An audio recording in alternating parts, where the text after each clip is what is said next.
સુરેન્દ્રનગર જિલ્લામાં બે અલગ અલગ માર્ગ અકસ્માતોમાં કુલ 4 લોકોના મોત થયા છે, જેમાં એક બાળક, એક મહિલાનો પણ સમાવેશ થાય છે, જ્યારે 12 થી વધુ લોકો ઘાયલ થયા છે. મળતી માહિતી મુજબ ચોટીલા માતાજીના દર્શને જઈ રહેલા બે પદયાત્રીઓ ચીમનભાઈ પરમાર અને ભરતભાઈ રાઠોડ સાયલા નજીક એક અજાણ્યા વાહનની ટક્કરથી ગંભીર રીતે ઘાયલ થયા હતા. તેમને સારવાર માટે સુરેન્દ્રનગરની હોસ્પિટલમાં ખસેડવામાં આવ્યા હતા, પરંતુ ગંભીર ઇજાઓને કારણે બંનેના મૃત્યુ થયા હતા. બીજી ઘટના સાયલા લીંબડી હાઈવે પર ફૂલગ્રામ પાસે બની હતી.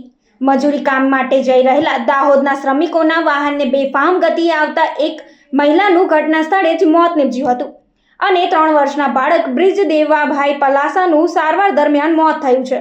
આ ઘટનામાં 12 લોકો ઘાયલ થયા હતા, જેમની સારવાર ચાલી રહી છે. તમામ શ્રમિકો દાહોદના ધાનપુર પાવા અને રયાવાડા ગામના રહેવાસી હોવાનું જાણવા મળી આવ્યું છે.